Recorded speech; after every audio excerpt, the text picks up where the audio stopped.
Hello everyone, meeting with all of you after a long time on this channel, and a big thank you to all of you for all the wishes which you poured in. Most of you might be knowing that I got infected with corona in the mid of April, and जिस तरह का आपने support दिया, जो wishes आपने दी, it gave a lot of strength actually, and I really mean it because ऐसे समय पे when you find that people look up to you and they really care for you, that gives you a lot of mental strength to kind of recover things like that. And some things happened during that particular period which we actually want to reverse in our life, but unfortunately we cannot. Nevertheless, now here I actually owe a lot of answers to all the students because there were a lot of wishes which came in and a lot of questions also which poured in. आप कैसे हो sir? House your health?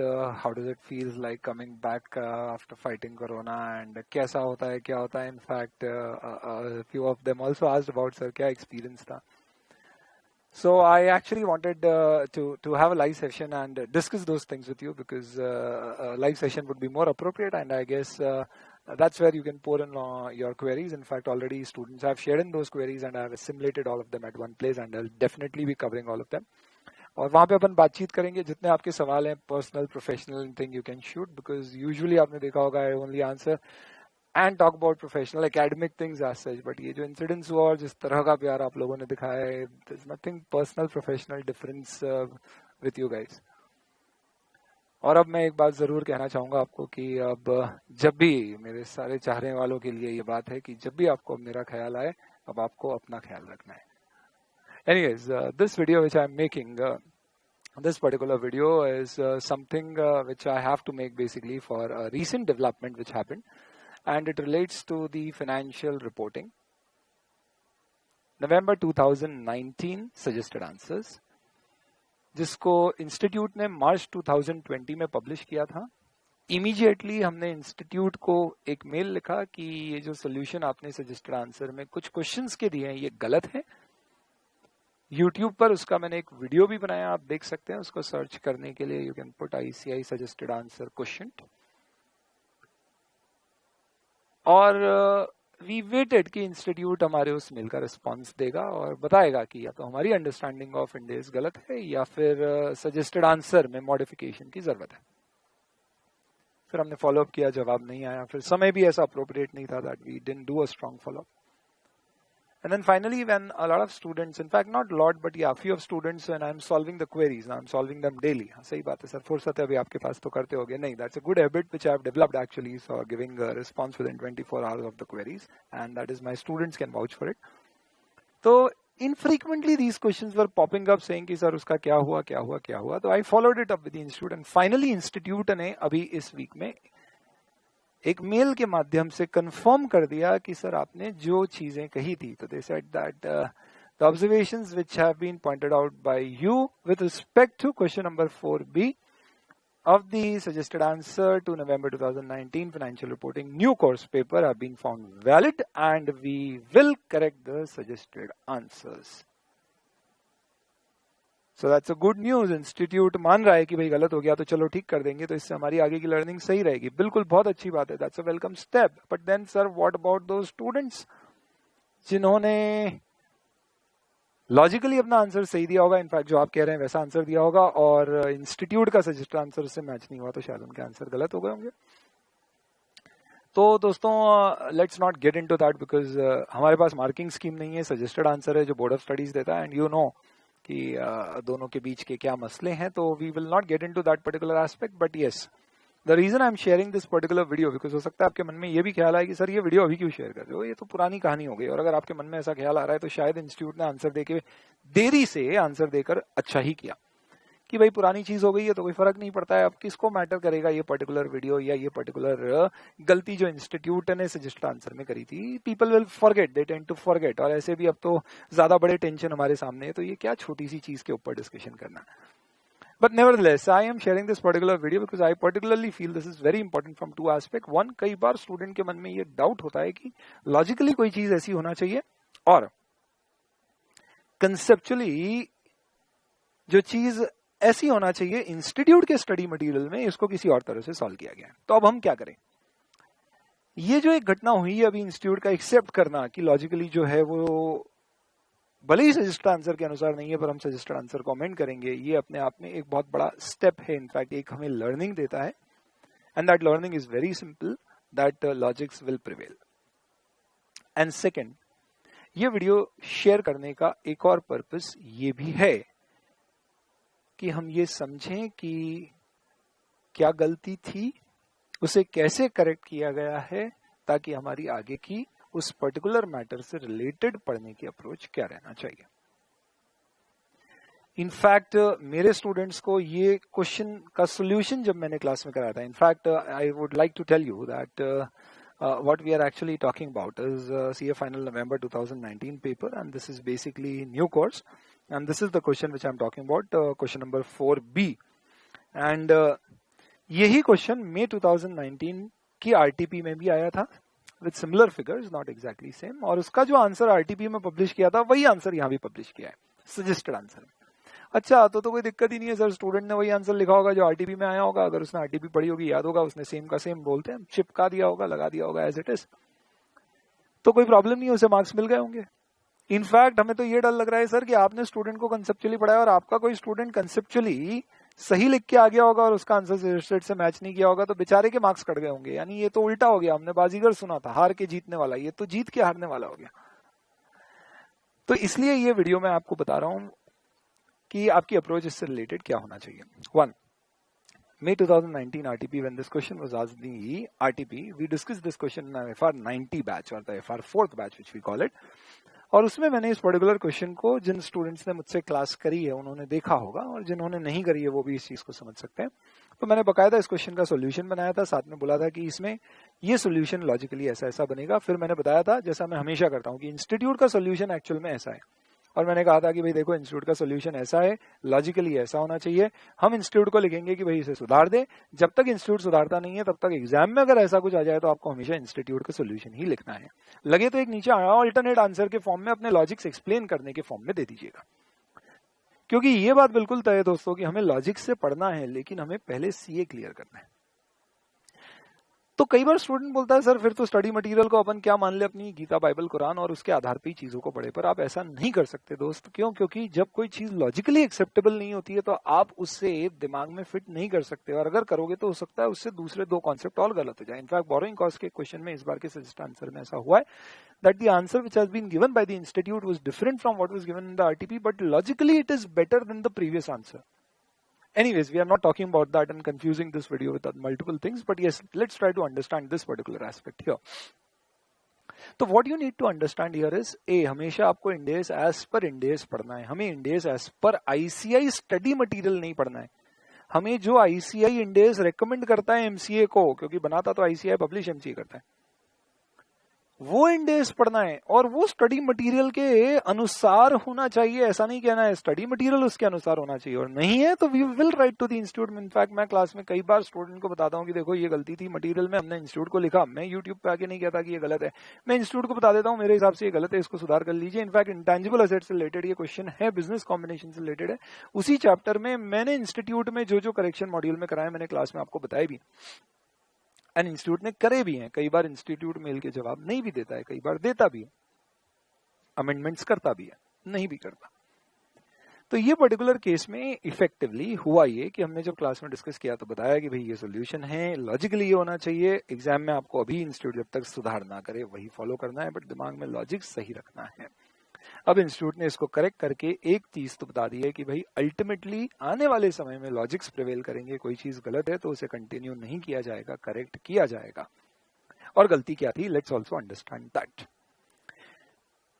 जो मैंने previously video share किया है YouTube में, in fact this is that particular video which I have shared here. You can see this ICI, in fact CA final, ICI reform CA final November 2019 suggested answer question.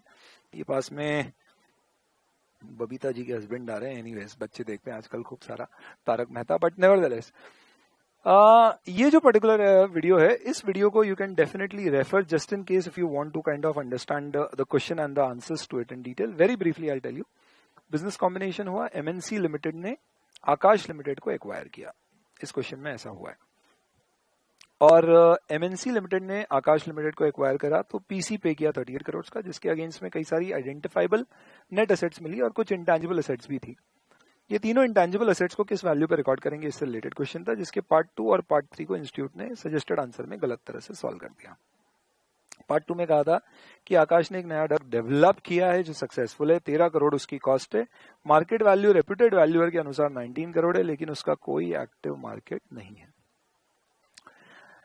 Ind AS 103 कहता है whenever an acquirer acquires a particular business, then all the assets and liability should be taken over at fair value except few exceptions, and this intangible asset is not covered in those exceptions.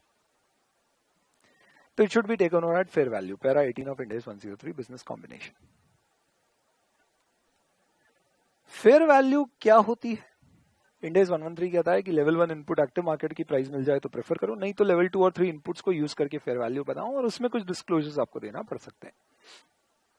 कहीं पर भी वो ये नहीं कहता है कि अगर फेयर वैल्यू ना पता पड़े तो आप सामने वाले की बुक्स में जो वैल्यू आ रही थी कैरिंग अमाउंट या उसकी कॉस्ट, उसे आप अपनी फेयर वैल्यू मान लीजिए, ऐसा कहीं नहीं कहा गया। In business combination I am talking about 103, जिससे रिलेटेड ये क्वेश्चन है। अब इंस्टीट्यूट ने क्या किया, इस क्वेश्चन में लॉजिकली 19 करोड़ की वैल्यू लेना चाहिए, भले ही वो एक्टिव मार्केट प्राइस नहीं है, क्योंकि अकाउंटिंग स्टैंडर्ड में इस तरह के कुछ कॉन्सेप्ट्स होते थे कि active market price business combination में अगर इंटेंजिबल एसेट की नाम ले तो आप उसे कॉस्ट से ज्यादा पे रिकॉर्ड मत करना। पर ये तो एस नहीं है, इंड एस के अनुसार सोल्यूशन है, पर आंसर इसका कुछ शायद उस तरह से बना दिया, पता नहीं क्यों कैसे। बट 19 करोड़ की जगह इन्होंने क्या किया, इन्होंने इसे 13 करोड़ पे ले लिया, और लॉजिक ये दिया कि भैया इसकी कोई एक्टिव मार्केट प्राइस नहीं है, और क्योंकि एक्टिव मार्केट प्राइस नहीं है तो हम सजेस्ट करते हैं कॉस्ट मॉडल यूज करो, 13 करोड़ पे रिकॉर्ड करो para 75, which was a blunder.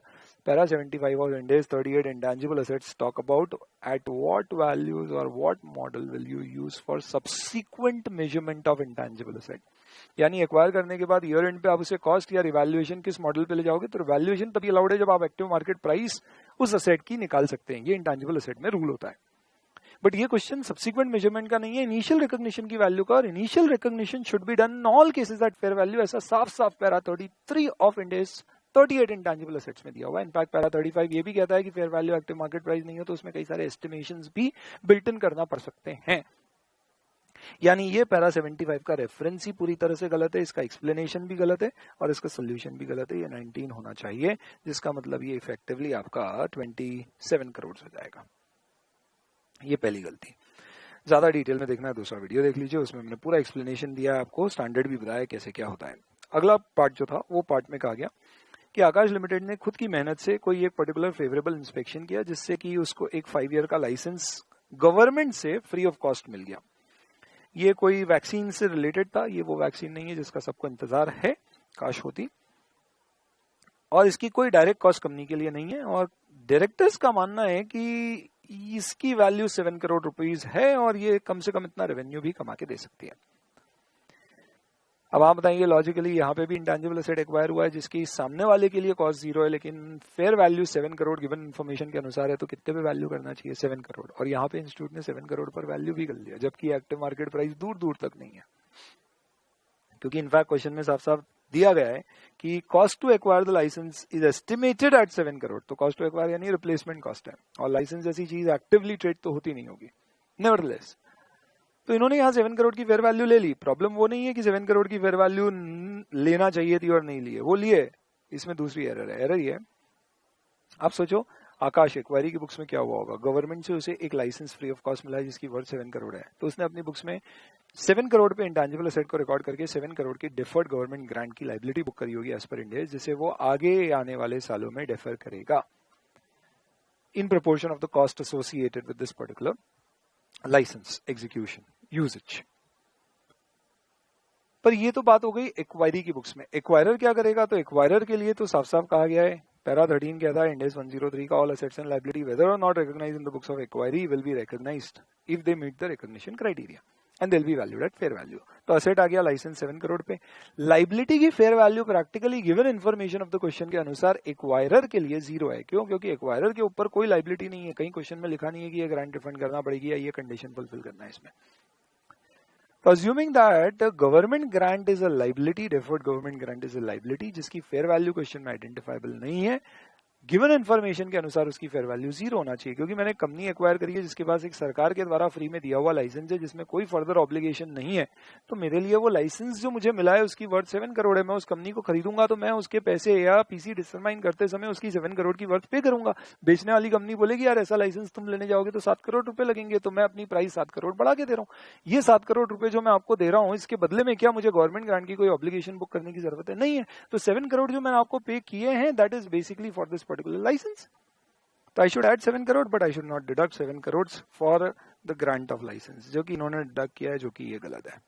तो आइडियली स्पीकिंग ये क्वेश्चन का आंसर ही इस कारण से गलत हो जाता है। ये 27 करोड़ होगा, ये प्लस 7 करोड़ होगा, ये प्लस 18 करोड़ होगा, जिसका मतलब ये 52 करोड़ होगा। 38 करोड़ का आपका पीसीए, 14 करोड़ का कैपिटल रिजर्व आना चाहिए। आइडियली इस पर्टिकुलर क्वेश्चन में लॉजिकली देखा जाए तो इंस्टीट्यूट का बी पार्ट गलत 2 मार्क गए, सी पार्ट का 1 पार्ट गलत 2 मार्क किए गए, फाइनल आंसर आपका गलत 2 मार्क किए गए। 8 में से कॉन्सोलेशन के 2 मार्क शायद आपको मिल जाए अगर आपने इसको लॉजिकली इस तरह से सॉल्व किया है, जो हम कभी सजेस्ट नहीं करते जब तक इंस्टीट्यूट के स्टडी मटेरियल में क्वेश्चन होता है और उसका आंसर इंस्टीट्यूट सही नहीं करता है, बट हम ऑल्टरनेटिव आंसर देने की बात जरूर करते हैं। Anyways, nevertheless, finally institute said that yes, your observations are correct and we will amend the suggested answer। इस चीज को कुछ 3-4 दिन हो चुके हैं लेकिन अभी तक सजेस्टेड आंसर इंस्टीट्यूट ने अमेंड नहीं किया है। उम्मीद है जल्दी वो कॉरिजेंडम देंगे और सजेस्टेड आंसर को इम्प्रूव कर देंगे। ये पूरी घटना से ये चीज समझ में आती है that we will always study Indies as per Indies। For exams, we do have a strategy that we don't lose mark. At the same time, we will never miss out on the concept, and this is a real life example for it। ऐसे कोई भी तरह के issues अगर institute के study material में होंगे, we'll keep sharing that with the institute and we hope जिस तरह से इस बार उन्होंने उसे करेक्ट किया, they will keep doing it.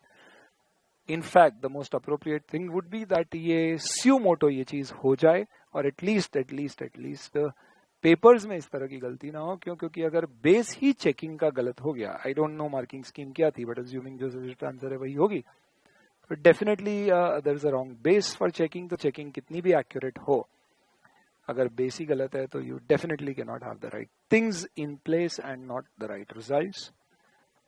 We want to be an expert of accountancy and other thing, and that is why we have chosen this course.